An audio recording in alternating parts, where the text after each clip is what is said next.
उठने में जोर आता है, पढ़ते टाइम नींद आती है।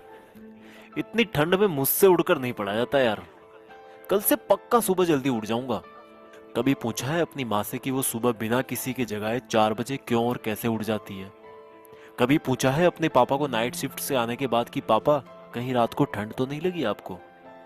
कभी पूछा है अपनी माँ से कि कितनी बार रसोई की जल्दीबाजी में उनकी उंगलियां जली है, ये सोचकर कि कहीं खाना लेट हो गया तो बस स्टैंड पर अगली बस का वेट करना पड़ेगा। थोड़ा सा सो लो, शायद एग्जाम की टेंशन कम हो जाए।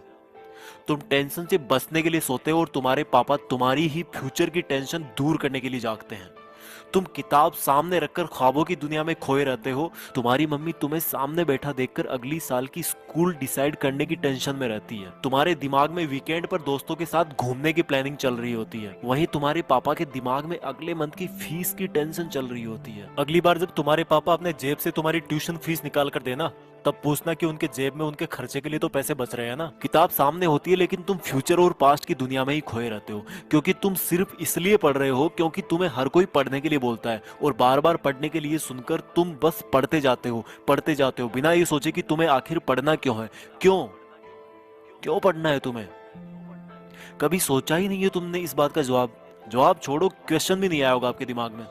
क्यों भाई, किससे बचने की कोशिश कर रहे हो और क्या सोच रहे हो? मम्मी पापा को धोखा दे रहे हो या दोस्तों को या टीचर्स को? भाई तुम ना बहुत ज्यादा भोले हो। तुम्हें अभी तक ये भी नहीं पता कि तुम किसी और को नहीं बल्कि खुद अपने आप को धोखा दे रहे हो। क्यों अपने आप को यार 12 लाख वाली कार के फर्जी सपने दिखा रहे हो? कोई बंगला और आईपैड नहीं मिलने वाला तुम्हें ऐसे पढ़ने का ढोंग रचा करके। ये जो मोबाइल पे तुम डेली दिन में 100 बार फेसबुक और व्हाट्सएप चेक करते हो ना, उससे कई गुना तुम्हारे मम्मी पापा तुम्हारे फ्यूचर के बारे में सोचते हैं। और जब तुम्हारा छोटा भाई या एक दिन तुम्हारा लड़का बड़ा होकर आईफोन या लैपटॉप या बाइक मांगेगा ना, तब तुम समझोगे कि बच्चे की एक जिद पूरी करने के लिए पेरेंट्स को अपने खुद के सपनों से कितना बड़ा कॉम्प्रोमाइज करना पड़ता है। और तुम्हारा पढ़ाई में मन इसलिए नहीं लग रहा क्योंकि तुम सिर्फ पास होने के लिए या फिर कहीं पर सेलेक्ट होने के लिए पढ़ते हो। भाई तुम्हें तो टाइम ही नहीं है अपने आप से 2 मिनट ये पूछने का कि आखिर सब लोग तुम्हें पढ़ने के लिए क्यों बोलते हैं। तुम्हें पढ़ाई बहुत हार्ड लगती है, तुम्हें पढ़ाई बहुत हार्ड लगती है क्योंकि तुम्हें फेसबुक व्हाट्सएप इंस्टाग्राम इजी लगता है, सुबह देर तक सोना इजी लगता है, बिस्तर में लेटकर मोबाइल से पढ़ना इजी लगता है। बेटा अपने पापा को भी बोल दो कि बिस्तर में ही लेटकर ड्यूटी कर ले। अपनी मम्मी को भी बोल दो कि सुबह जल्दी उठकर परेशान होने की जरूरत नहीं है। जब तुम्हारे मम्मी पापा तुम्हारे लिए लेट करके खाना नहीं बना सकते, तुम्हारे लिए पैसे कमाने के लिए लेट कर नौकरी नहीं कर सकते, तो तुम क्या जादू मंत्र चला दोगे बिस्तर में लेटे लेटे? कल पढ़ूंगा, शाम से पढ़ूंगा, मंडे को टाइम टेबल से पढ़ूंगा, हाफ ईयरली एग्जाम के बाद पढ़ूंगा, ठंड कम होगी तब पढ़ूंगा, गर्मी कम होगी तब पढ़ूंगा, कल से जल्दी उठकर पढ़ूंगा, दोस्त के नोट्स मिलेंगे तब पढ़ूंगा, एग्जाम का ब्लू प्रिंट आएगा तब पढ़ूंगा, एग्जाम के 1 महीने पहले पढ़ूंगा, एग्जाम के 1 हफ्ते पहले इंपॉर्टेंट क्वेश्चंस पढ़ूंगा। पास होने से मुझे कोई रोक ही नहीं सकता। ओ भाई, तेरा ना तो कल आएगा, ना तेरा टाइम टेबल 2 दिन से ज्यादा चल पाएगा, और ना ही किसी दोस्त के नोट से तू टॉपर बन पाएगा। हाँ, सही सुना तूने, मैंने बोला टॉपर। एक बार और सुन ले, टॉपर।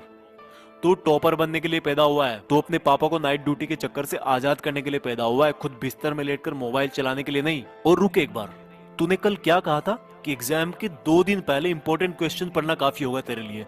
अपने पापा को भी बोल दे कि वो भी तुम्हारी फीस चुकाने की लास्ट डेट से 2 दिन पहले ही काम पर जाएं। जब वो पूरा महीना काम करते हैं तुम्हारी फीस चुकाने के लिए, तो तुम सोच भी कैसे सकते हो कि मैं अभी सो लेता हूँ और 2 दिन पहले सिर्फ इंपॉर्टेंट क्वेश्चन पढ़कर पास हो जाऊंगा? बहुत हो गया यार, प्लीज अब तो खुद को धोखा देना बंद कर दे। अब तो कोई वजह खोज ले कि तुझे पढ़ना क्यों है। ध्यान रख बेटा, दुनिया को तब ही अंडर रख पाएगा जब खुद को अंडर रखेगा। इस दिमाग को बोल दे कि भाई धोखा देना बंद कर तू, और सुन ले अपनी दिल की आवाज को कि तेरे लिए जिंदगी के क्या मायने हैं और उसके लिए पढ़ाई क्यों जरूरी है।